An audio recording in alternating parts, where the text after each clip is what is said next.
Olá, sejam bem-vindos ao Entralizando por Aí. Meu nome é Milena Faneco e hoje eu falo com vocês diretamente de Ribeirão Preto, do RH4B Experience. Estou aqui com a Priscila Conde, que é psicóloga e é também profissional de RH. Seja bem-vinda, Priscila. Obrigada, Milena. Muito prazer ter você aqui. Priscila, conta uma coisa pra gente. Na sua opinião, o RH ideal é? Milena, eu acredito que um RH ideal é um RH estratégico. E por quê? Porque nós temos passado por um movimento, né, de sair de um RH operacional, só focado em recrutamento, seleção, em demissão, e temos entrado muito mais no negócio, né? Tem surgido novos cargos, business partner, por exemplo, que a gente fala sobre ser o parceiro dos negócios. Então, eu acredito que quando a gente age na estratégia, a gente consegue fazer com que a empresa seja mais produtiva e que os colaboradores também fiquem felizes. E ajuda no crescimento sustentável, né? Muito bom. Qual tendência de RH você acha que veio para ficar? No meio de tantas que tem por aí, né? Milena, eu acho que uma tendência que veio para ficar é o foco agora na saúde mental dos colaboradores. A gente tem entrado em tantas discussões, escala 6x1, NR1. Então, eu acredito que o cuidado que a gente tem de olhar agora para a saúde mental, para a produtividade, para a performance equilibrada, né, é uma tendência que veio para ficar. Agora, dentro desse tema que você está trazendo, né, Priscila, como mostrar para a empresa, para a liderança da empresa, de que saúde mental precisa, a saúde mental e bem-estar do colaborador, né, precisa ser visto também como parte da estratégia do negócio? Acredito que quando a gente trabalha com indicadores, seja com absenteísmo, pessoal, olha, as pessoas estão se afastando por isso, saúde mental tem sido pauta, hoje a gente considera que os transtornos mentais, transtornos ansiosos, são uma das maiores causas de afastamento. É verdade. Então, eu acredito que quando a gente traz dados e embasa a nossa fala, não fica muito naquele achismo, no feeling, que era o que a gente trabalhava muito no RH anteriormente, a gente consegue embasar e trazer, gente, um colaborador feliz é um colaborador produtivo, ele vê propósito naquilo que ele faz. Exatamente. Então, acho que isso auxilia muito nesse processo de entender, olha, se isso aqui acontece, a gente produz melhor, a gente tem uma performance melhor. E na sua opinião, dentro desse tema, quais são os maiores desafios das organizações? Uma cultura engajada que foque em pessoas e em performance, porque acho que tem as empresas que focam só em performance, às vezes tem uma liderança muito tóxica, e as empresas que focam só em pessoas e todo mundo é uma família. Tudo muito permissivo. Isso, que também não é saudável. Sim. Então eu acredito que quando a gente tem uma cultura que casa as duas coisas, a gente consegue fazer isso. Só que para isso a gente precisa de líderes engajados. Exatamente. E líderes engajados, capacitados, acredito que hoje é um dos maiores desafios. É um desafio. Por que você acha que isso é um desafio? Olha, porque hoje, tirando o RH, os líderes precisam ser os maiores guardiões da cultura. Da cultura, exatamente.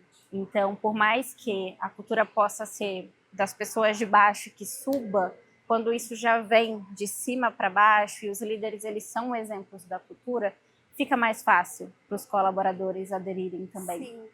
Dentro disso que você está trazendo, né, tem um dado que é bem preocupante, que a gente tem chamado de apagão da liderança, né? Que é o número crescente de líderes querendo deixar de ser líderes e de profissionais que não são líderes e também não querem ser líderes. Mas a gente precisa cuidar de sucessão, alguém vai precisar assumir isso, né? Como que você acha que as empresas estão se preparando para este movimento? Eu acho que muitas não estão. Tanto que já passei por algumas empresas que a gente precisava trazer a liderança de fora, porque dentro não tinham pessoas capacitadas. Justamente por essa questão de, se estou vendo que o meu líder é extremamente sobrecarregado e não consegue separar a vida pessoal e profissional, não está realizado. Eu não quero isso para mim. Por que eu quero isso para minha vida? Então, eu acredito que o que ajuda nesse processo é a gente cuidar das nossas lideranças, porque tem que ter um líder acima desse líder, ele precisa ser cuidado, ele precisa ser olhado, porque ele está olhando para muitos processos ao mesmo tempo, e a gente estruturar um bom plano de sucessão, um bom plano de desenvolvimento dentro das empresas, para a gente conseguir reconhecer quem está dentro. Porque geralmente essas pessoas já têm fit cultural, já é mais fácil. E você, é um dado que a gente também, é outra coisa que aparece muito, né? Que é a resistência de um plano de sucessão, né? É a insegurança, é o medo, eu vou treinar alguém para ser meu sucessor, daí eu vou sair antes do que eu imaginava, né? E isso existe, de fato? Existe. Existem tanto as pessoas que sobem e elas são líderes de si, elas não conseguem ser líderes do outro, porque elas não aprenderam. Só que uma coisa que eu sempre gosto de falar é, se você quer crescer, você precisa deixar alguém preparado para o teu lugar. Então, se você está numa empresa que tem esse espaço para desenvolvimento, desenvolvendo outras pessoas, você também se desenvolve, você também sobe. E o líder, ele tem esse papel de ensinar, de instruir. Então, se um líder não quer desenvolver, talvez ele não esteja na posição correta. Muito bom, muito bom. Vamos voltar e falar um pouquinho de inovação, né? A gente estava em tendência e de repente a gente foi para sucessão, né, Priscila? A gente volta. Qual foi a última iniciativa de inovação e gestão de pessoas que te surpreendeu e que você acha que veio para ficar mesmo? Eu acho que ainda não vi muita coisa, mas a gente tem falado muito sobre IA. E eu acho que quando a gente coloca IA nos nossos processos, tanto nos processos seletivos quanto em outros processos dentro da empresa, isso foi uma coisa que veio para ficar, porque a gente pega o nosso tempo e consegue investir em coisas mais estratégicas e sai um pouquinho daquele operacional. Sim. Então, acredito que a IA veio com tudo, em todos os processos a gente consegue encaixar. Muito bom, muito bom. Agora, vamos falar um pouquinho de engajamento, né? De quem é a responsabilidade pelo engajamento dos colaboradores? De todo mundo. De todo mundo, mas eu acredito que principalmente da liderança. Acho que a gente tem tirado também um pouco do RH como responsável por engajar, por fazer tudo, por ser guardião da cultura. Óbvio que a gente vem muito com esse papel, mas os líderes precisam estar à frente, precisam ter essa responsabilidade também. E você sabe engajar. Que algumas pesquisas mais voltadas para a área de comunicação interna têm apontado que o engajamento dos colaboradores ainda é um dos grandes desafios das áreas de comunicação. Por que você acha que é tão difícil engajar colaborador? Porque talvez o que está sendo falado não está sendo feito. Acho que é aquela ideia de, nossa, aqui nós somos uma família, essa é a nossa cultura, está na parede. Mas na prática as coisas não são assim. Então eu acho que o que ajuda nesse processo de engajamento é a gente conseguir unir teoria e prática. Então o que a gente fala, a gente faz. Walk the talk, total. Sim, porque senão não funciona. Como que eu falo que aqui você tem espaço para falar, mas quando você fala, você sofre retaliação. Exatamente. Não tem como eu ter engajamento. E trabalhar com narrativas autênticas, né? Sim, exatamente. Muito bom, muito bom. Agora, uma outra pergunta que tem a ver com isso, né? Você acha que dá para medir engajamento sem ser por produtividade? Dá. Eu gosto de trabalhar muito com qualitativo, mas, por exemplo, onde eu estou hoje, a gente faz muita pesquisa, muito termômetro, para sentir clima, para sentir cultura, principalmente. Muito bom. Eu queria puxar um gancho para pesquisa de clima, por isso que eu fiz essa pergunta para você. Porque a pesquisa de clima sempre vem nessa resposta, né? Mas muitas vezes também o colaborador preenche a pesquisa de clima porque ele está sob pressão. Ele precisa preencher a pesquisa de clima. E existe um percentual muito alto de colaboradores que não confiam nos resultados da pesquisa de clima. Por quê? Porque ele também, na hora de preencher, ele falou, eu vou preencher aquilo que eu sei que a empresa quer ouvir. E não, muitas vezes, aquilo que de fato ele está sentindo, né? Ou por medo de retaliação, ou porque talvez ele saiba que a resposta nunca vai vir. Enfim, tem muitos motivos aí que circundam esse tema. Então, se a pesquisa de clima, muitas vezes, e para muitas empresas, ela não é efetiva, de que outra forma que a gente pode olhar para o engajamento dos colaboradores? Estando junto com eles. Acho que sim, muitas pessoas preenchem com medo, muitas pessoas preenchem mecanicamente, por isso que geralmente a gente faz uma sensibilização, pessoal, isso aqui é muito importante para a gente, porque se eu bato o olho na pesquisa dos times que eu acompanho e eu vejo que está incongruente com o que está no dia a dia, eu vou chamar para conversar. Não para retaliação, nem para nada do tipo, mas, fulano, vem cá, me conta, como que tá para você essa experiência? Porque a gente sabe, quando a gente está no dia a dia junto com eles, como as coisas estão. Exato, Priscila. E tem uma questão, né? A empresa, mesmo sem a pesquisa, ela tem um cheirinho do que está acontecendo ali. Sim, a gente vê no rosto das pessoas, no comportamento, se elas estão faltando, se elas estão reclamando. A empresa que eu trabalho hoje, a Fito, a gente trabalha com check-ins e check-outs. Então, todas as reuniões a gente fala, como que você está chegando?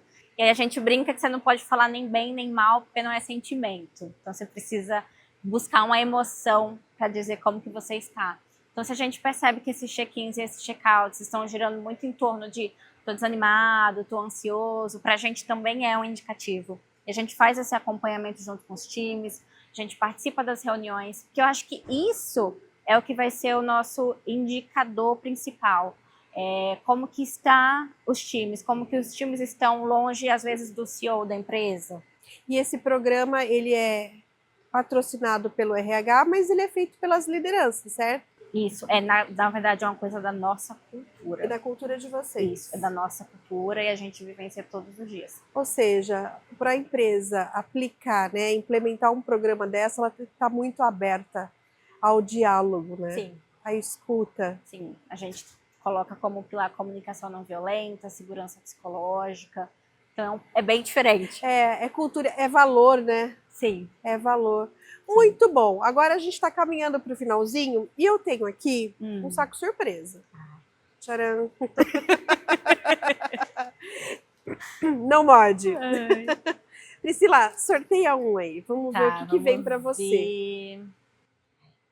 Vamos, né? Foi? Isso. Pode ler. Qual foi o feedback mais inesquecível que você já recebeu? Bom ou ruim? Nossa, eu consigo lembrar de dois, um muito bom e um muito ruim, mas os dois marcaram muito minha vida. Qual que você prefere que eu fale? Aquele que você se sentir mais confortável para falar.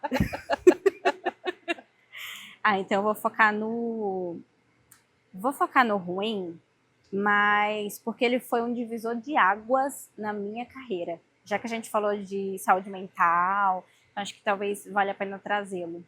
Que bom que você está trazendo isso. Isso mostra uma lucidez, uma consciência muito forte da Priscila aí, Priscila, ato de coragem. Vou trazer esse feedback porque acho que as lideranças têm que tomar muito cuidado quando a gente dá feedback, porque às vezes a pessoa vai tomar aquilo para a vida. A gente toma um feedback para a vida.